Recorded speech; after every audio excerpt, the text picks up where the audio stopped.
tombona ao aminareo hatrany ny fahasoavan'i Jesoa Kristy tompontsika. Amen. Andeha araka hivavaka isika. Dia misaotra anao hatrany ary izay ry Tompo Rene any an-danitra fa mbola afaka miresaka aminao ary ianao koa dia manambara aminay isan'andro ny sitraponao Tompo. Izany ny fifandraisana tsy tapaka eo amintsika ka isaorana indrindra.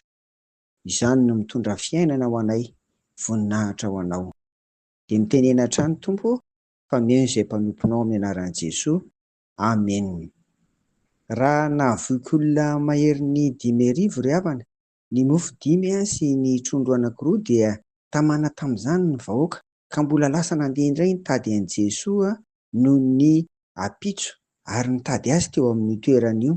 Teo no nanambaran'ny Tompo fa hoe tsy noho ny teny na ninona fa noho ny nanana an'ilay mofo ka voky, izay no mbola nitadiavan'izy ireo any Jesoa. Dia rehefa mifanakalo teo ary ny resaka dia nanontany ireo vahoaka ireo hoe fa inona marina moa izany ny asan'Andriamanitra e? Dia ny asan'Andriamanitra izany dia ity ambaran'ny Tompo ity amin'ny Jaona 9:7-20 amin'ny anaran'i Jesoa. Jesoa namalika nanao hoe izao no asan'Andriamanitra dia ninonareo izay nirahany. Amen. Inona tokoa moa ry havana no ikelezan'Andriamanitra haina ato amin'ny Baiboly, indrindra aty amin'ny hoe testameta vaovao, sy ny inoantsika an'i Jesoa Kristy ve? Izany no antony nisian'ny filazantsara 4 ary izany no ilazan'ny mpanoratra amin'ny filazantsara ny tantaram-pamonjena ary indrindra ny faran'ny nahatanteraka an'izany dia ny fahafatesan'ny Tompo teo amin'ny hazofijaliana, nitsanganany tamin'ny maty ary niakarany tany an-danitra.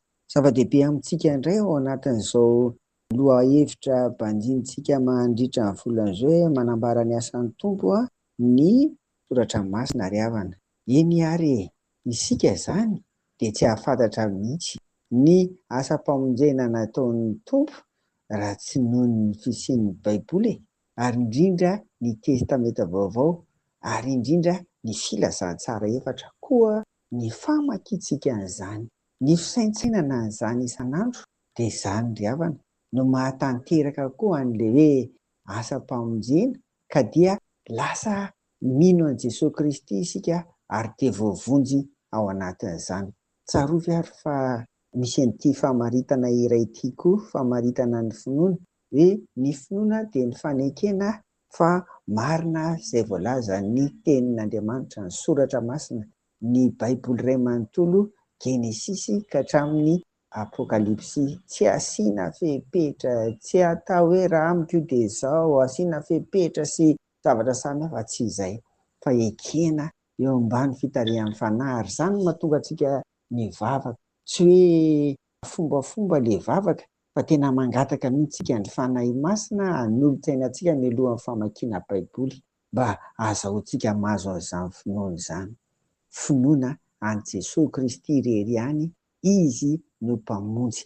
Izay no ambaran'ny soratra masina iray manontolo. Koa dia ny angatahana amin'ny Tompo izany dia izao, enganetsika mbanana fotoana sika tsirairay avy na ny mpianakavy hamaky ny Baiboly isan'andro araka ireo andinin-tsoatra masina voarakitra amin'ny mofinainareo mba ahazoantsika mahatanteraka tokoa ny asan'Andriamanitra dia ninoantsika an'i Jesoa ary izany koa no tokony asantsika. Ankoatra ny asantsika ara-nofo, reny dia natao kosa mba hanatsara ny fiainantsika, mba ahazoantsika sakafo sy ny sisa.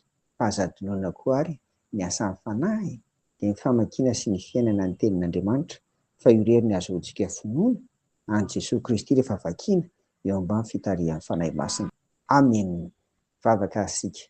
Ry Tompo Rainay any an-danitra, saotra fa dia fitiavanao anay tokoa no hanomezanao anay ary ny teninao mba hahatonga anay hino an'i Jesoa ka sokafy ary ny fonay, ny sainay, ny fanahinay mba hino anao ry Jesoa Kristy Tomponay, tsy misy fepetra, mino anao ary anjakanao ny mombanay.